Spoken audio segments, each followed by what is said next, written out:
started. Wonderful. Go ahead and call the April 27th meeting of the Budget Advisory Committee to order. We will start with a roll call, starting with members of the committee. I will start. Chelsea Newton-Camp, Chair, here. Suzanne Dirksen, Committee Member. Josh Newell, Committee Member. Wonderful. We will move on to members of city staff. I'll start. Jenny Nolan, Budget Administrator.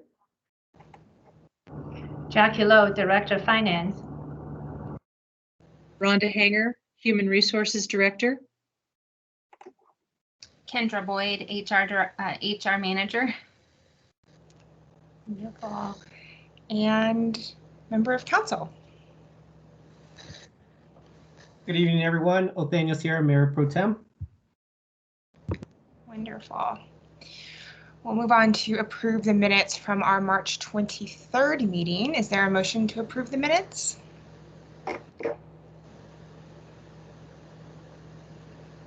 Suzanne, are you on mute? I'll move to approve the minutes for March 23. And I'll second. Wonderful. All in favor? We will count those approved. Aye. Okay, and we will move on to our business for this evening. Thanks for letting us get through that housekeeping. And welcome, members of the Human Resources Department. We're so excited to have you here. Thank you so much for taking time to speak with our committee.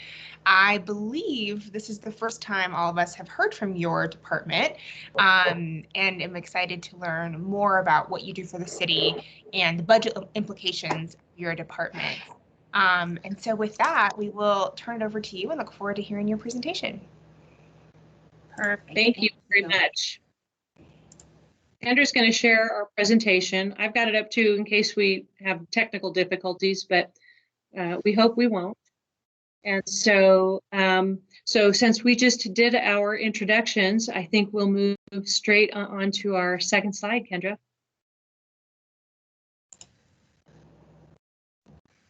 And so here you're going to see the organizational chart. And within the HR department, we've got two arms, basically. One side, you see the HR business partners, and then on the other side, you see the centers of excellence. And within these centers of excellence, the functions that are included there, we've got subject matter experts in benefits and retirement, HRIS, recruiting, training and development, and compensation. And this is a very typical model that you would see in a lot of different HR departments. And so it's not anything new. And then we've also got a department assistant who works part-time. We'll go into further detail on our next slide and tell you a little bit about each one of these functions. So we'll start with the human resource business partner. These two, I've got two ladies who are the HR business partners. They really work, they're the first point of contact with our department directors, our department employees. They anticipate the need for HR education and training. They give advice and opinions, but they also provide the forms and the documents that are needed in order for us to provide our services. And they work directly with the centers of excellence, the subject matter experts over on the other side of the house, to make sure that they are providing excellent customer service. When we think about the centers of excellence, we look at recruiting, and in that department, the recruiters play a key role in developing our workforce. And they advertise the job postings, they source candidates, they screen applicants and conduct preliminary interviews and coordinate the hiring efforts with the hiring managers.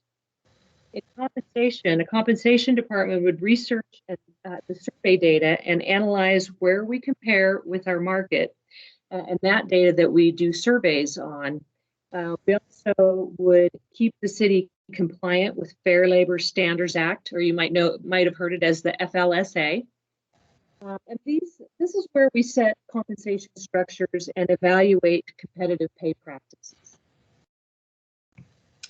Ideally, the training development department would organize and facilitate learning and development classes, ongoing training, various things like that.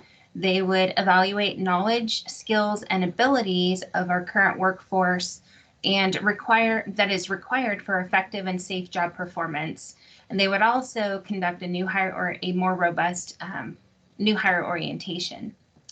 The benefits and retirement department is very, very busy. The City of Inglewood pension plan keeps them busy in addition to all of the other benefits in the retirement plans, because they have to administer all of that in-house. So when we have a retiree who retires, they do all of the letters and the actuarial calculations and everything involved there. They also maintain multiple database systems, talking about like the HRIS system versus Tyler New World for the finance side, and then all of the vendors, medical, dental, vision, excuse me. And they're also the liaison for benefit related questions and enrollment for the employees here at the City of Inglewood. The HRIS function is the person who manages the HRIS database. They do all the configuration, they monitor the performance, they resolve any issues that may be going on due to upgrades or any type of implementation. They also do audits, so a lot of auditing and maintaining the data that's in the system to ensure we're not missing anything, such as phone numbers, addresses, that sort of critical information. And they maintain the platforms for future progress. So as you guys know, 2020 was a little bit of a hectic year. And the pandemic really changed the way we work and manage our employees. The HR department stayed up on the latest news and the latest updates, which basically changed daily for a while there. But we communicated to our employees and kept them in the loop on things. We also worked with our legal team to create forms for tracking sick leave when they got COVID, or for providing forms for returning back to work when they were after isolation or after self-quarantining. It was quite a process, and we were running around like chickens with our heads cut off, basically, just during the beginning of COVID. But we finally did. We finally got our footing, and it became more natural for us. We also implemented UKG Core HR platform, and that really, the core is really where we store all of our personnel data. And so when we talk about an HRIS platform, that's where all of our personnel data is. We also added the management, time management module to that, where our hourly people clock in and out, and then the payroll function can pay all of our employees, regardless if they're hourly or salary. But those were the main components of the UKG HRIS platform. But we also last year added on the recruiting and onboarding module to that, which basically acts like an applicant tracking system for all of our recruiting purposes. We also created and updated 10 administrative policies, and this was done by a committee of directors last year. We conducted a compensation survey last year and adjusted our pay grades to be more in line with the market. Our structure last year was severely outdated, and so we hired a consultant to come in and do the surveys and look at the market data. And we really got updated information, and that also allowed us to create a compensation tool or a model that we use now alongside with our newly created philosophy on where we bring people in on the compensation structure, or where if they get promoted, where they land in that compensation tool. So it was really, really a great thing to do for the city. And then we also introduced supervisor training. We did quarterly trainings, and we were going to start our trainings in March. And of course, we had to start doing them virtual. So we learned how to really work teams extraordinarily well. But we trained them on things like the compensation model that we had just put in place, some of the UKG training that we were implementing along the way while we were putting that, transitioning into that, and a variety of other things that we trained them on. And then we also successfully negotiated a 2-year contract with the EPBA, and that's the Police Department labor team, if you didn't know that. But we looked at all the areas in that contract that needed to be addressed, and we proposed new language and updated some of the language in the articles, and we completed it and signed it ahead of schedule. So we were pretty proud of that as well. In addition to what Rhonda had just mentioned, we also successfully negotiated a reduction in the anticipated medical increase. So right now we have a contract with Kaiser where they are not going to increase our annual medical premiums for employees more than 8% for the next 3 years. That included 2020. We were able to negotiate that down to 4%, thus saving the city over $200,000 annually. We implemented a much more enhanced employee assistance program. So an employee assistance program is essentially a phone number or a website where employees can call if they need to talk to a counselor, maybe they're grieving, maybe they're struggling with some personal issues. But not only that does it provide counseling and therapy and that sort of thing, but it also provides just advice on life events, such as if you're going to take a trip across overseas to Japan or Germany or something, it'll help you with planning your trip. They have tax advice, legal advice, and multiple other options that are available for employees. And then we also restructured the retirement enrollment.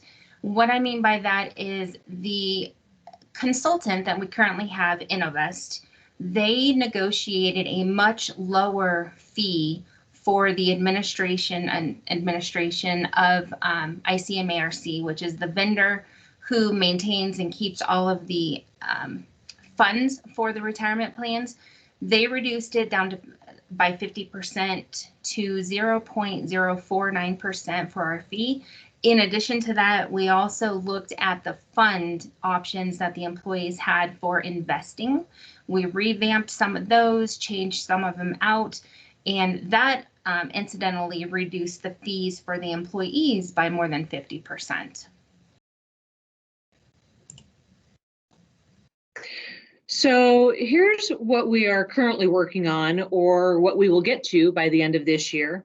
We have increased our training and development options for our employees, whereas we were previously conducting quarterly supervisor trainings. We've moved those to monthly now that we're mostly back, and we're still doing them virtual, but hopefully soon we'll be able to get in person and try some different learning methodologies when we present our training programs to the supervisors. The implementation team that we've got now, they're working on a training library for that we're going to put on our new eHub in a collaboration site. And that's going to have things like different websites that we can get free training, or association websites where engineers can go and get some training, or just how we're going to partner with different, like maybe DDI or Employers Council. So we'll have a variety of training in that library. Now, all of that that I just talked about, that's conducted currently through a committee, not a person in my HR department. So we meet every other week, and it's people from a variety of departments, which is kind of cool because we do get a really great diverse thought process to that. But it is done by committee. We're also wanting to increase our awareness of diversity, equity, and inclusion, and we sometimes call that DEI.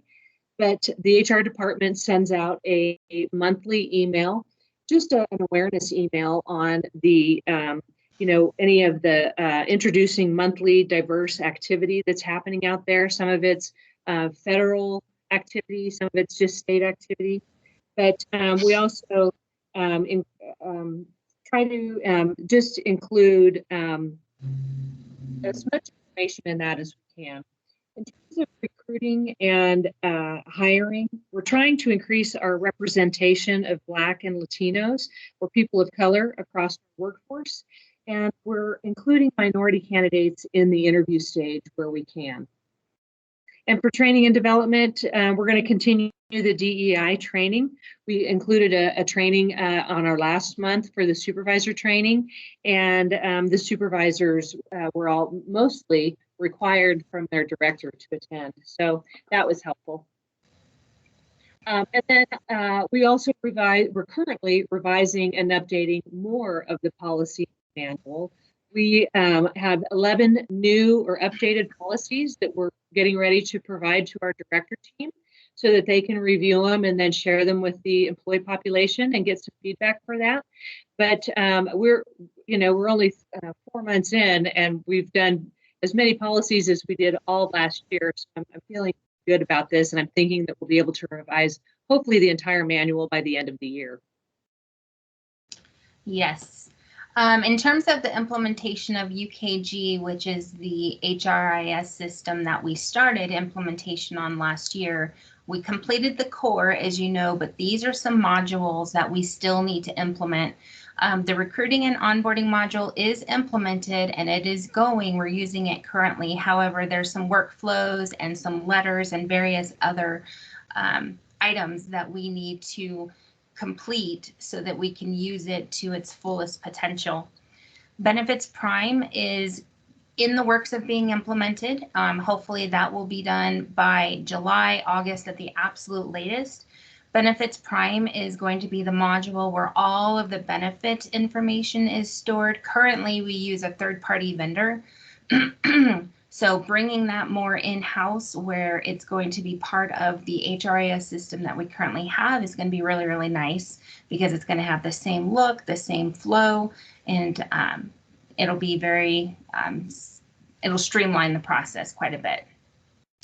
We're adding a ACA dashboard, which is not something the city currently has, nor is it something the city has previously monitored. So many of you are probably aware of Obamacare, some people call it, or the ACA.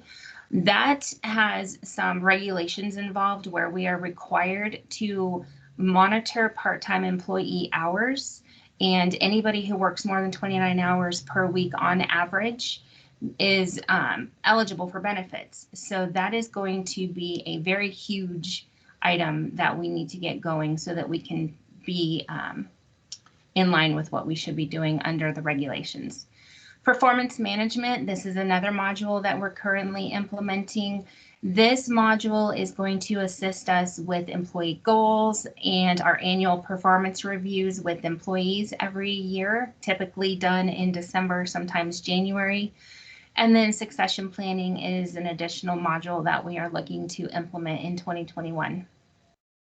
Some additional items that we're hoping to get done by the end of the year is establish an annual HR calendar of activity.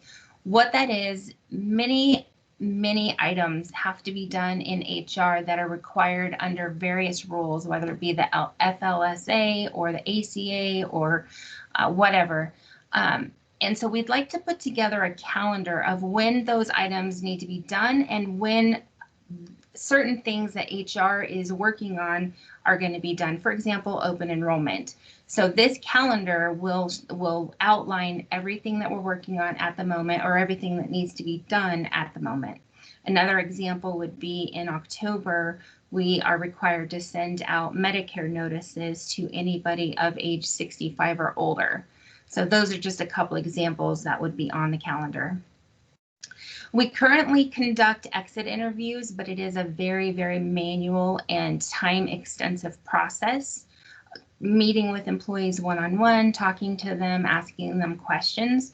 What we would like to do is implement some type of a program through utilizing SurveyMonkey so that when employees leave the city for whatever reason it may be, they would complete a survey through SurveyMonkey, answering a few questions that we have so we can get a better understanding of why they're leaving, and we can utilize that information to make improvements throughout the city.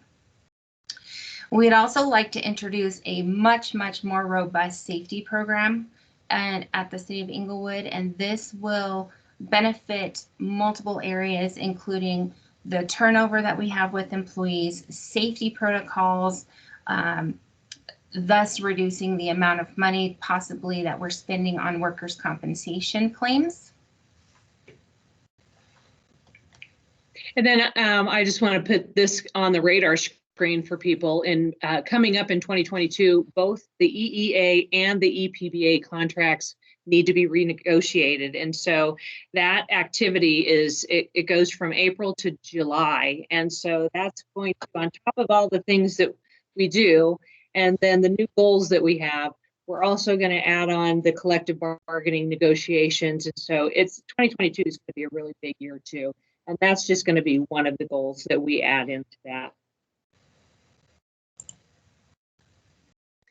So when we think about the risks to the HR department, if we continue to have insufficient funds for some of these programs, we may see some, it will be very much of a risk. And we put our top 3 on here just to tell you guys what we thought it was. And the first one obviously is training and development.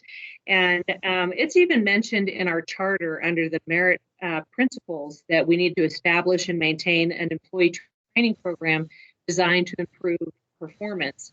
And Sean and Tim, that when they conducted the focus groups last year and when we did the employee survey, lots and lots of things came out of that in regards to training and development. And so as a result, we last year put a T&D task together of a variety of people from different organizations. And then this year we put a committee together for another committee so that, because we kind of run through the people, they only want to be on it for like 1 year. And but all kinds of training has been requested, from diversity, equity, and inclusion to soft skills, to leadership skills, to policy and procedure training, employee engagement training, staff development, goal setting training, cross-departmental training, all kinds of things. There's a huge need out there for it. And by charter, we need to establish that and maintain that. So we think that by really bumping that up and making it a more robust program will increase our productivity of our employees, but will also decrease turnover because they'll be more engaged once they get to have all of that training. Yeah, and just to add on to that, we have a lot of training classes that are required by CIRSA, which is the workers' compensation company, for our loss control audit, that we need somebody to manage and schedule and make sure that all of the employees are going through and attending. As an example, sexual awareness training, slip, trips, and falls training, hazardous material training. Those are things that have to be done annually or every other year, that we just need somebody to be able to monitor and make sure it's getting done. Safety is kind of in the same boat. We don't have anybody that's directly over safety. It is a committee of employees, to Rhonda's point, that are out of different departments. As you may well know, everybody is very, very busy. So trying to take time out of their own job to attend a safety meeting and then take the items that they need to complete back to their work and get them done is kind of difficult. And then getting people to stay on the safety committee is also a challenge. But we would like to provide a robust safety program and really increase the safety, which kind of goes hand in hand with training and development, and ensure people are being trained appropriately. Currently, we train employees as they're a new hire through an online training portal. They have about 7 hours of training, and then they kind of go off and into their own workplace, and we don't reach back out to them as much as we should to keep the continual safety training going.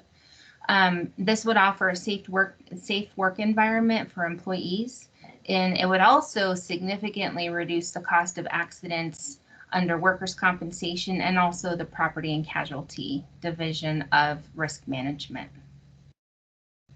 And then the third category is the HR processes. And so we need to comply with our employee record requirements. We've got over 400 full-time employees and 200 part-time employees. And so when we think about the paperwork that's associated with that and what goes into their personnel files. It's their, offer letter, the W-4, their performance evaluations, maybe performance improvement plans, their employee benefits forms and things like that. We need to make sure that we create those files in a way that's keeping good track of them. But then we also need to audit them periodically and make sure we've got the right information in them, because there's things you can keep in a file and things you cannot keep in a file, which leads us to the records retention piece of this. And because we have other files in that file room, that it's medical records and it's the I-9s and it's the background checks and drug screens and things you cannot keep in a personnel folder. And so we are working with Aaron over at the city clerk's office, and he's helping us with the records retention and getting a schedule organized. But that also takes a person who does that and maintains it and keeps it current and sustainable for, forever. In terms of the onboarding and the new hire orientation, we really would like to make some better enhancements to that. We'd like to, in terms of onboarding, integrate the new employees with the city and its culture, and really getting new hires the tools and the information they need to become a productive member of the team. So just some enhancements around that, as well as, with the orientation right now, we've got a basic HR orientation that we provide the new hire upon hire. But we'd like to add things like taking a tour of the city and the different facilities and understanding what happens at the different departments and introducing them to people in the different departments so that they know what they do. And we don't have bandwidth for that right now. We don't have the time and the FTEs to do that. And then the last thing, obviously, what you heard Kendra talk about creating the HR calendar. We have got to do this. We've got to document the retention activity. We keep I-9s for 3 years, but if they terminate, then we got to take them out of the folder. I mean, it's a bizarre schedule on if they're employed and if they're not employed, and then for how long you need to keep those. So we need to have things like that on the calendar, as well as goal setting and mid-year reviews and year-end assessments and evaluations and when we're negotiating contracts. And so that will definitely help us, but we haven't been able to put that together, and it would certainly help us be proactive. And just to add on to that, if I may, Rhonda, so speaking of the I-9s, I'm not sure if you guys are aware, but that is a federally required document that can be audited. And if it ever gets audited, which is possible, but it's not, the chances of it are probably pretty low. But if it ever does get audited, we will end up getting fined. And they not only fine us for the I-9 process, but for every single I-9 document that they find that is incorrect, missing information, or maybe it shouldn't be there because it's old. So just want to put that out there. Yeah. So I know this slide is busy and it's probably hard to see, and I apologize for that, but it's very, very, very important information in our slide deck today. And this is our background staffing information.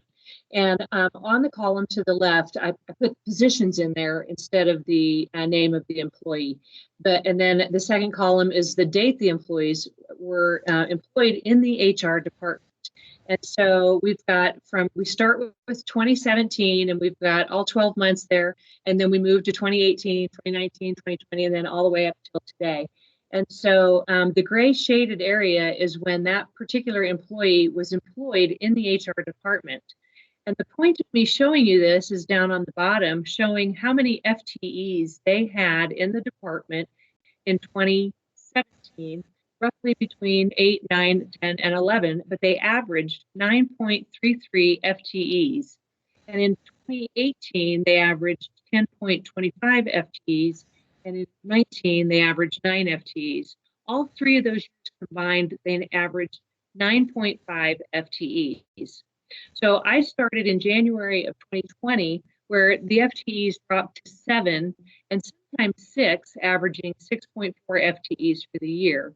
And right now we've got 7 people in the department, but one of them is a part-time person. So it's classified as 6.5 FTE. And then even further down in the yellow, you'll see that the employee headcount has not changed one bit. It goes from 400 to 392 to 392 to 399 to back to 400, averaging minus those part-time individuals. And so my point on this slide is our current HR department at 6.5 is 3 full FTEs shy of what the department has averaged over the previous 3 years. And so that is going to lead me to one of our recommendations in the 2021 or 2022 budget requests, in that we would like to really enhance our customer service and focus on that by providing better services with a few more people in our organization. I definitely would hire a training and development specialist. As you can see through all of the information we've given you guys, tons of it is focused around training and development. We also would want to implement the UKG training and development module. That was cut from budget in 2020 due to savings for COVID and a variety of reasons. But in 2022, we'd like to bring it back alongside with the training and development specialist, so that that person could have the appropriate tools and resources to do just an excellent job. I'd like to reinstate the DDI training program. That was something that we had a 3-year contract with, but this year we cut ties with them for another budget savings. And I don't know if it needs to be DDI, but it could be something along those lines where we enhance the training and development module with some additional training opportunities from an outside service. And then I'd like to conduct another compensation survey. When I talked to Sean, I told him that I felt like a compensation survey should be conducted every other year, so that we really know that we maintain our comparables with the market, and that we're not lagging behind and underpaying our staff. And that I would also hire a business partner and another HR rep to get to 3 FTE for the year, and to get us to that 9.5 on the average FTE for the HR department. Kendra's going to walk us through the other ones. And then, as we mentioned earlier, we'd really like to enhance the safety program that we currently have in place. So we train employees as their new hires, and then they go off to their particular departments, and we don't really have that outreach to reach back out to them and say, hey, we need you to take this, or where do you find you're kind of lacking in training options that we can help you so that you can perform your job safely. And then, as mentioned earlier as well, in the loss control audit, there are requirements that we have to meet as an organization on safety training every single year, that we need somebody to monitor and get those scheduled and ensure that the employees are going through those trainings so that we can pass our audit.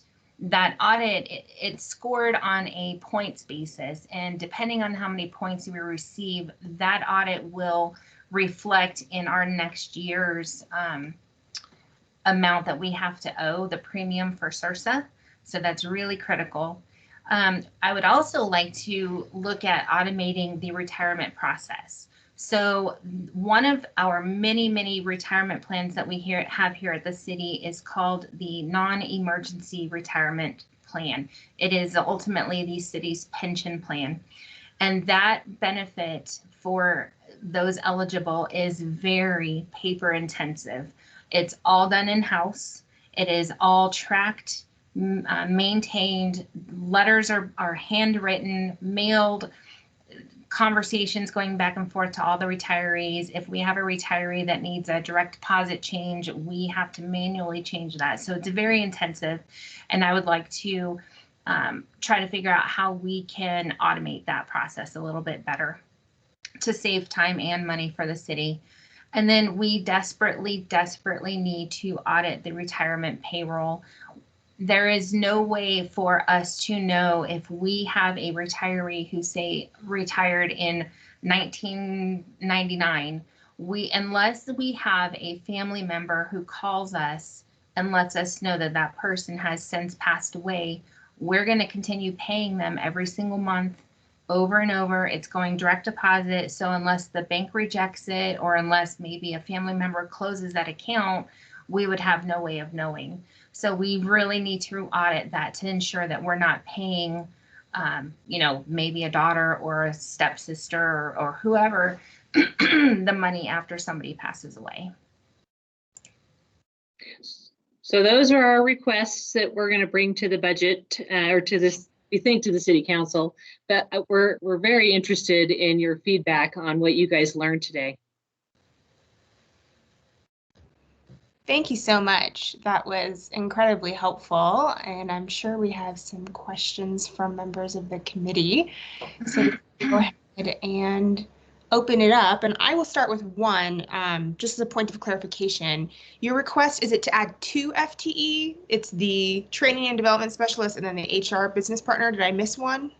And then an HR representative too. I don't know what that person would be called at this point, but I know we need 3 FTE. Thank you. Yeah, I guess for me, one of my first questions is, can anyone provide some context about the reduction of FTEs? Was it purely budgetary and people transitioning out of the role and not replacing it, or was there a strategic conversation about the reasons to reduce it at that time? I'll tell you what I think I know. When I started, the HR director and the HR had an HR manager and had I think 2, and Kendra, you might even be able to help because you were hired before I was, but there was more staff obviously before I got hired, and Dorothy was my boss at the time and talked with me and said that she and Sean had agreed that some of these positions didn't need to be backfilled. And I thought, well, I'll take a look at that and see. And now have come to realization that we do need those backfill. And COVID year, it probably worked out okay during COVID, but this year we're struggling to keep our customer service up and to do our audits and to do some of these things that we really need to be doing as an HR, as a high performing HR team. And I'll just add to that real quickly. I'm going to share my screen on that particular slide again.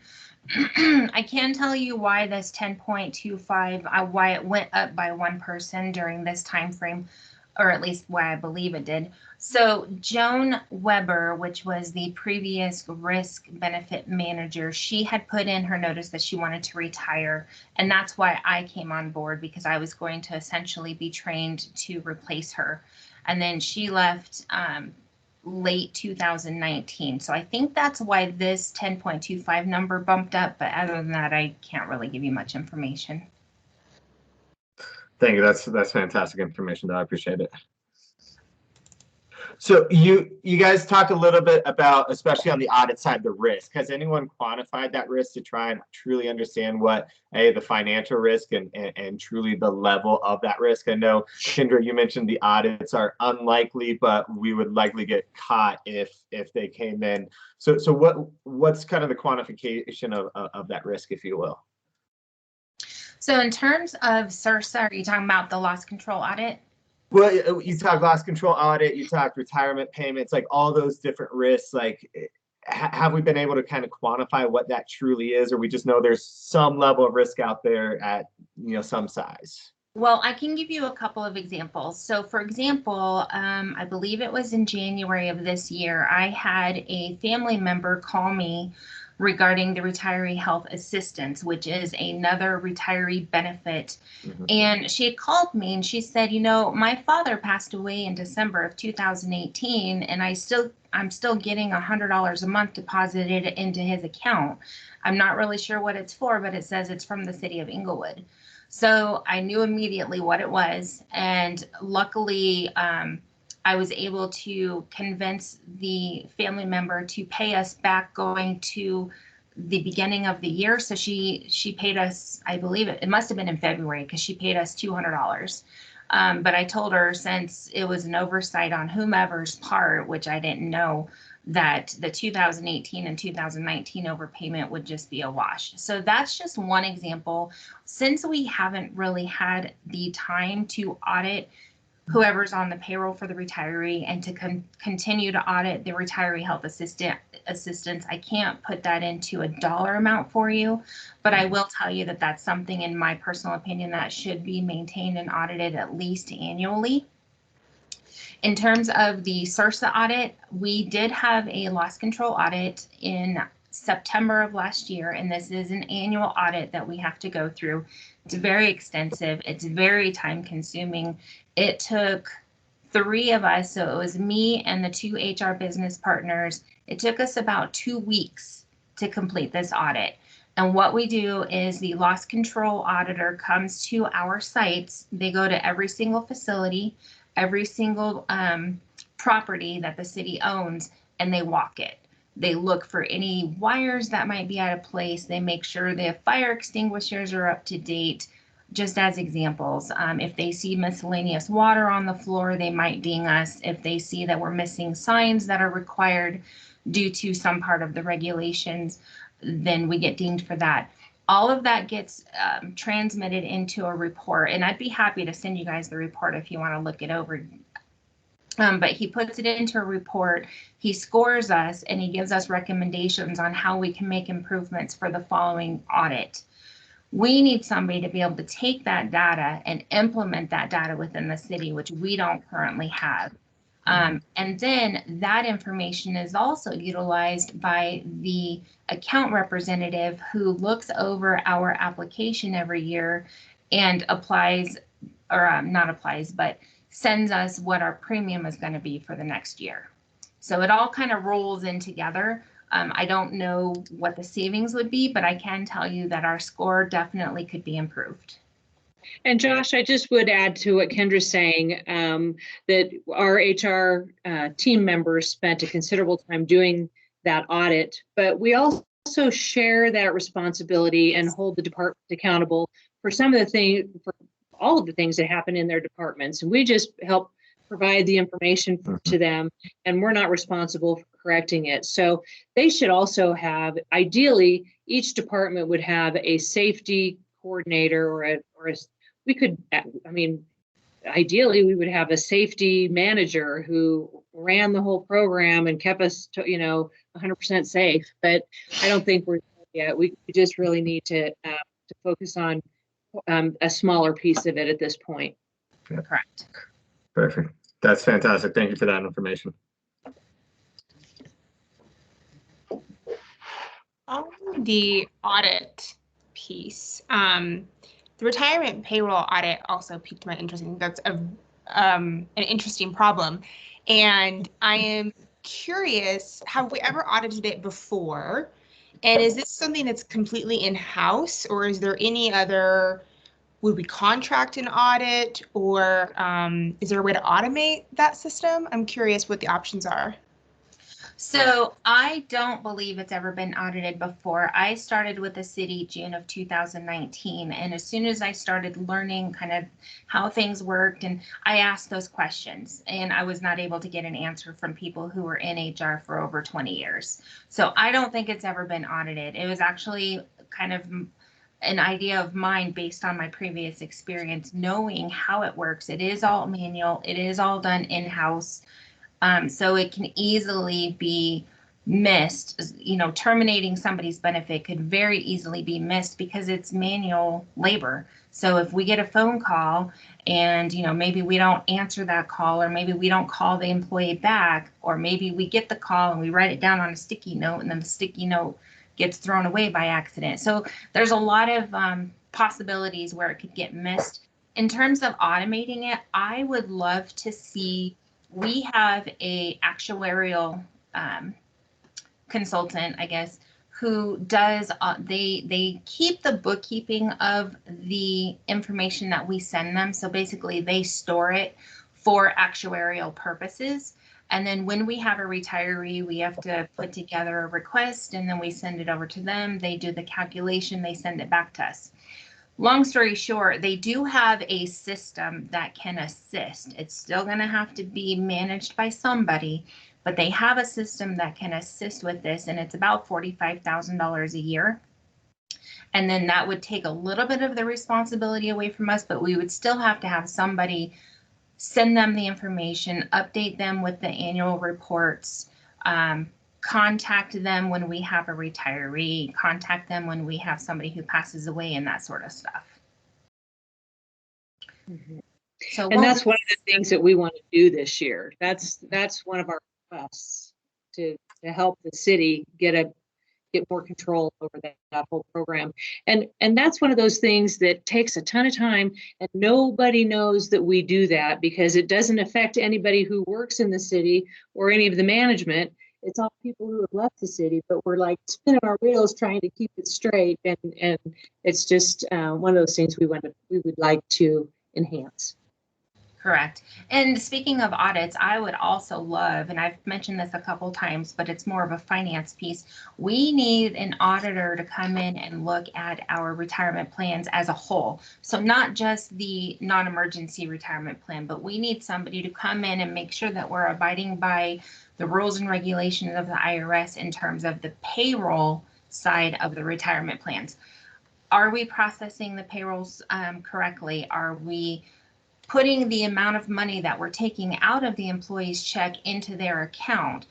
Does it all match? Does it all balance out? Is it in there within the 7-day requirement? Like, there's a lot of rules and regulations behind that I don't think that's been audited. Now, Kendra, as you're talking about the retirement plans, the DC plans are all outsourced through ICMA. Innovest has purview over as a consultant, and everything on the DB's in-house. Is there a reason the DB's being kept in-house? Have you explored opportunities to outsource that? And would outsourcing that or bringing in a consultant, or if Innovest has, their DB team that could give you guys the resources to help you get through, these challenges and getting the DB plan to where you want it? So in terms of outsourcing what we do, that it's all a part of payroll. Since we do payroll in-house, that side of it is going to be with the payroll in-house. Yes, ICMARC they manage the money, they take care of the investments and that sort of thing. And that's a very good point. I guess I can tell you. So last year, part of that enhancement that we did with the retirement, we also implemented online enrollment, which is saving significant amount of paperwork and some time from HR too. So employees, instead of coming to us because they want to make deferral changes or they want to roll over their money or whatever, that is all done online now. So yes, we have looked into the opportunities for enhancing it, and we've done what we can within the means that we have. Gotcha. But it sounds like the DB is kind of the painful portion out of the retirement package right now, and makes sense with everything being in-house and the general actuarial challenges of DB plans. And Yep.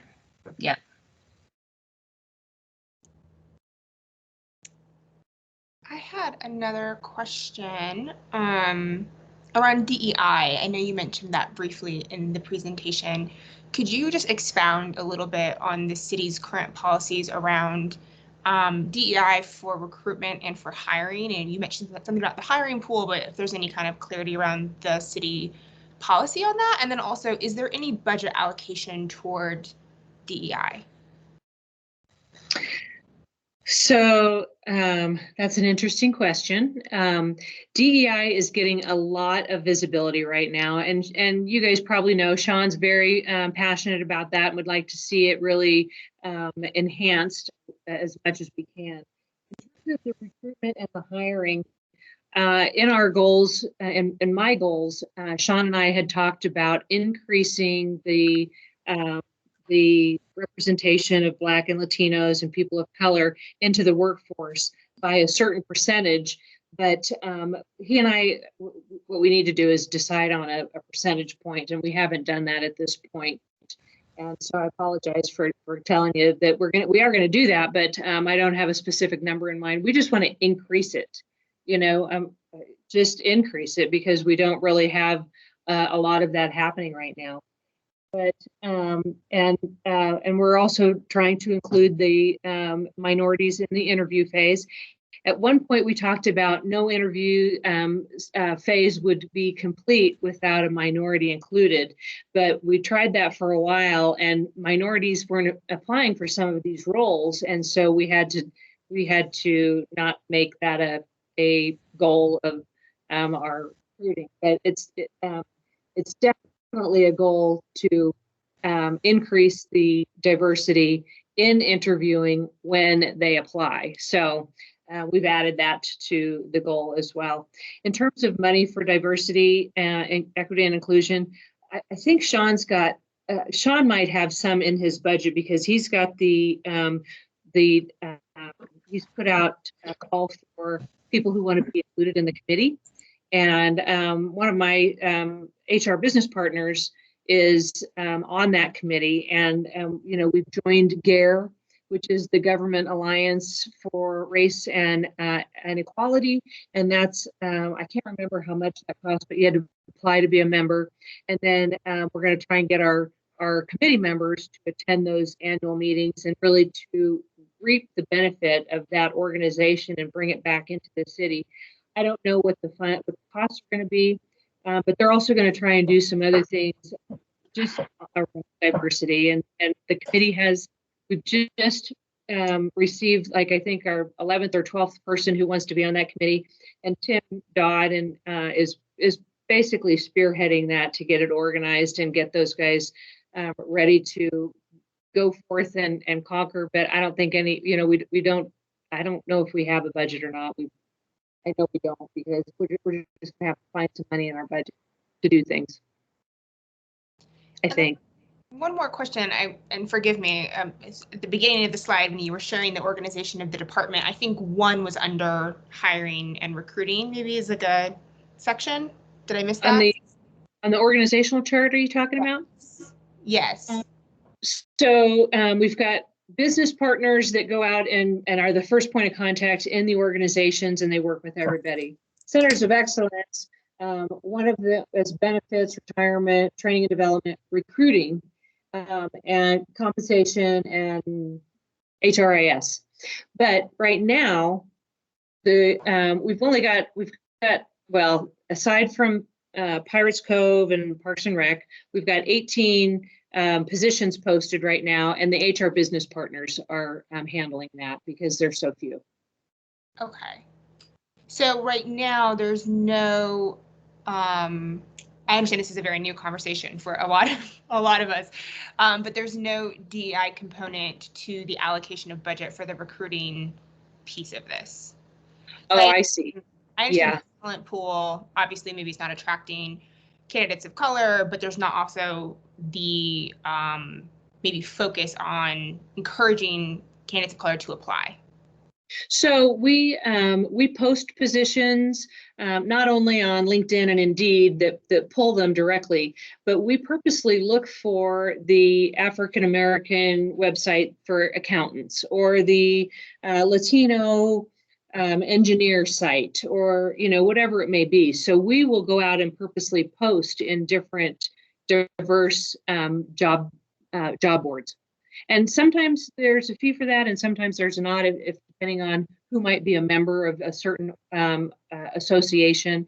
And so we just absorb that in the HR department. So I apologize, I didn't understand your question early on, but we do absorb that. And that's helpful. Thanks. I just appreciate the clarity.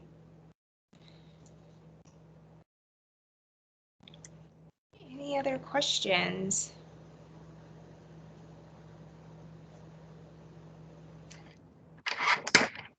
I just wanted to say thank you so much. There were several moments in your presentation where you focused on the ability that you've had to negotiate cost savings for the city and cost savings for taxpayers like us. And I just wanted to say thank you for your diligence, your thoughtfulness, and for everything that you do. And thanks for being with us tonight. Thank you for letting us come and talk to you guys about the HR department. We really appreciate it as well. And it was nice seeing some of you and meeting some of you. So thank you for having us. Thanks so much. Have a great rest of your evening. Okay, bye-bye. Bye.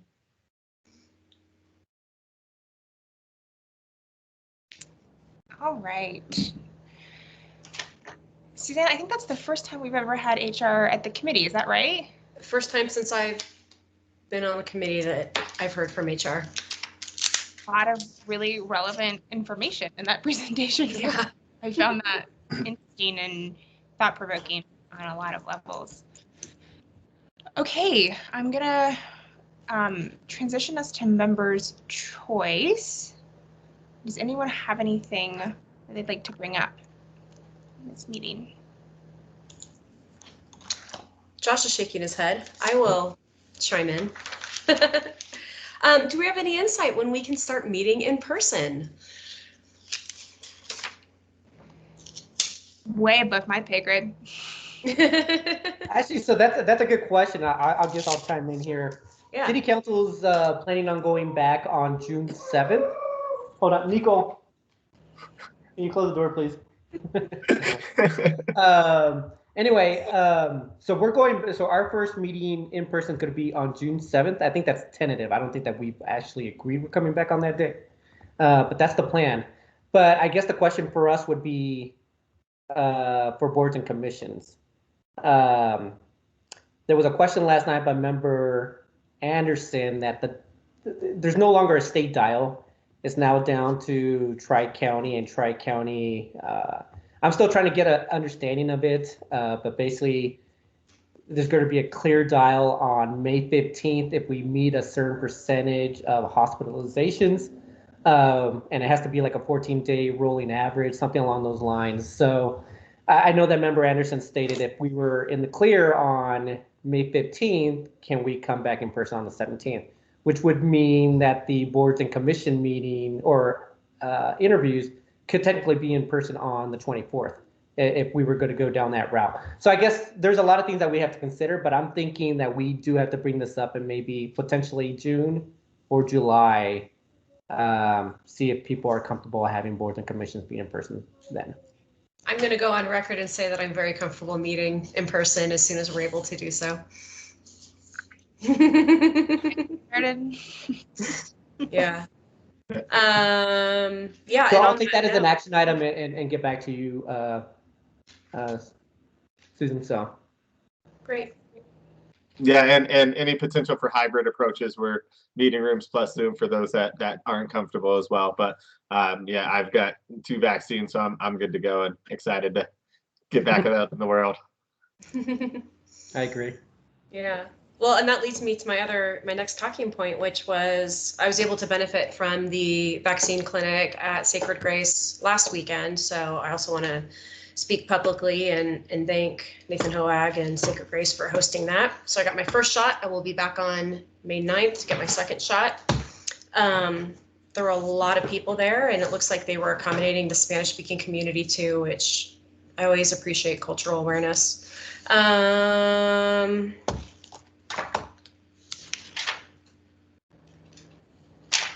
Those were the 2 things I wrote down.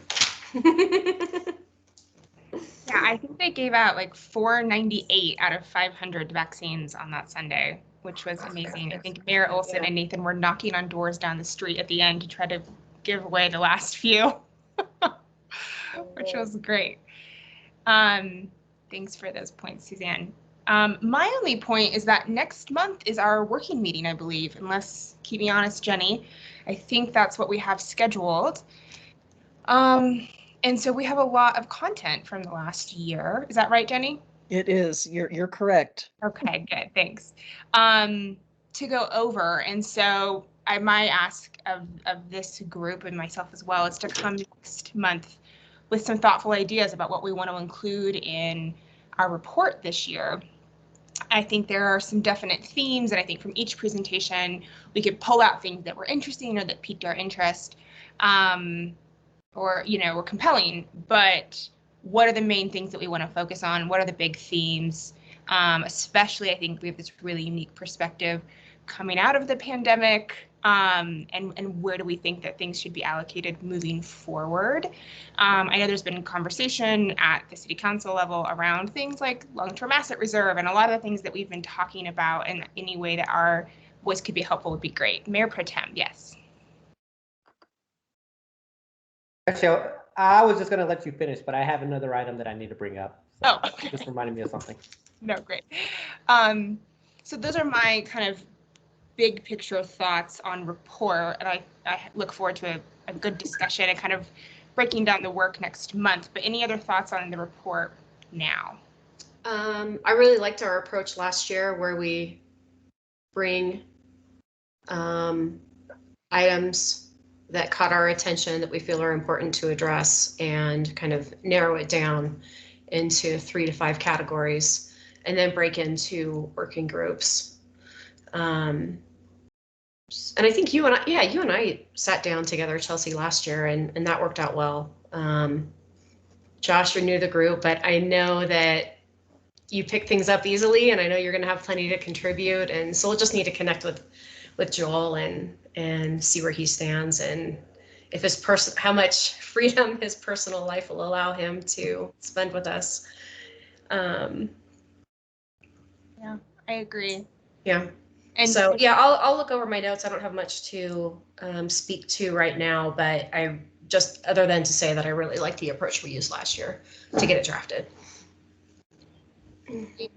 Just as an FYI for you, Josh, we typically have added one extra meeting at some point in the drafting process to kind of like go over comments and finalize drafts. And so be looking for that. It will need to be an official meeting if we're all together.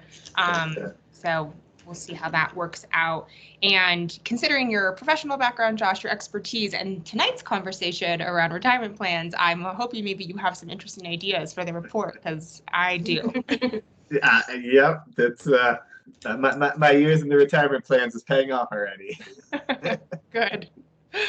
And then one other point, just for city awareness, and then I will turn it over to Mayor Pro Tem, is I was able to participate in one of the city information sessions with Ames Stenson, who's doing the restorative justice program through the municipal courts.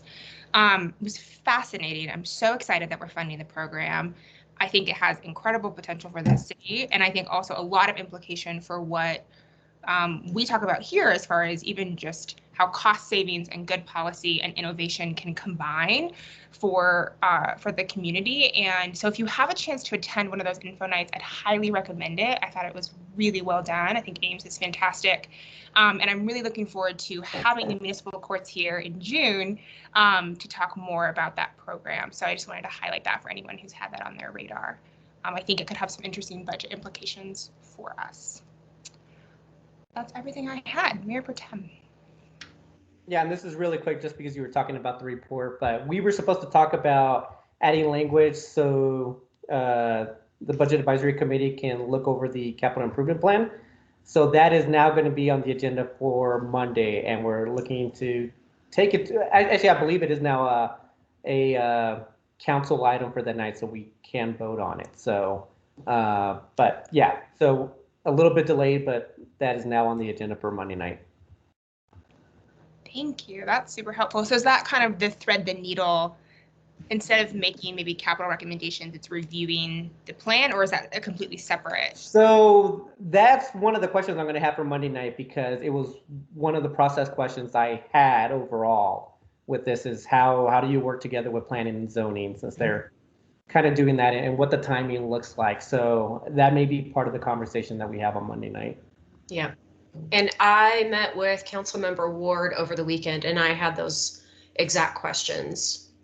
Where does our job end and P&Z's begin? Would we be advising P&Z? Would we be advising council? Just what would the process and chain of communication look like? Right. Yeah. I think this is a question for Jenny. Do we have any applications in for the committee? I haven't been made an open spot. I haven't been made aware yet, but let me double check with the city clerk's office, and I'll email you guys. Actually, I may have the answer to that. Oh, good. Just because I did ask Jackie if all boards and commissions were covered, and I want to say that they were. Let me just, the only one I think that was falling short was The Malley Center, so let me see here, BAC. Yes, we have applicants that did put them as their first and second choice. Great. Thank you. Thank you, Mayor Pro Tem. You've got your finger on the pulse. I'm excited. There was 27 applicants, new applicants, something along those lines. So yeah. I even recruited this year because we have 2 openings and would love to see some more good folks on this committee. So that's exciting. I'm looking forward to seeing who you guys select. I had one more question since Mayor Pro Tem is here, just about, and I have missed a couple city council meetings, and so if this has been dealt with, please let me know. But is there any follow-up that we should be aware of around the budget brief that we presented earlier this year and kind of the budget process, or the reserves brief, excuse me, and the budget process that's moving forward that maybe you guys are taking action on, or that would be helpful for any follow-up in our report this year? Or I'm just wondering if there's any status update on any of that. As of right now, no. I think the first round of, actually, I think it's this coming Monday. So I believe the directors are going to be coming in front of us and making their recommendations, or at least basically what HR did tonight. But they're going to be making their recommendations, and I believe they're basing it off of the new reserve policy, potentially. So at this moment, no. As long as we move closer to through the summer, there may be potentially a need to bring you back, but having Member Ward on council may be a benefit that we may hear on a weekly basis about the reserve policy. So, but I'll keep you guys posted on that. I think that's a safe bet. But I know that City Manager Lewis did present some possible ways to spend down long-term asset reserves a few weeks ago. That are interesting, and I think we might have some thoughts on, and if it would be helpful for us to share our perspective on if we think that's a good way to spend that money or not. I think that would be a great use of our report. Actually, so I should just chime in on that. So the long-term asset reserve, we did already approve where those funds should be appropriated, and they were around infrastructure within the city center redevelopment. So it had to do with buying back the city center building, just paying off that loan early, as well as the I'm always forget what is the Little Dry Creek area, that second The duck pond. That's not the quite duck pond. I was going to say it's just a duck pond, and also that second phase of the duck pond revitalization. So that's the 2 items that it went towards. Great. And there's still a little bit of a balance. Yeah, if I can ask a question about that, because I did listen to the meeting, and it sounded like it was going to draw down most of the long-term asset reserve, but not all. I mean, does that mean there's $50,000 left, $5,000 left? And if so, what happens with that fund? So I think there's a couple of $100,000 in there, and the only reason why I'm saying that is that Member Ward made a statement last night about he just made a statement, and I started doing the math in my head. I was like, oh, that means that there's probably about 200,000 or 300,000 in there. So okay, I don't have an exact amount, but that's kind of like where it looks. Yeah, and that's a good reminder for me that I need to diligently listen to Monday night's meeting when we have a back meeting the next day. Well, we're halfway through it, so not with it as well. Okay, wonderful. If there are no other comments, we can adjourn. Great. All Thanks, right. Have a good night, everyone. Time. See everyone. Bye. Bye-bye. Enjoy the rain. Good night, everyone. Thank you.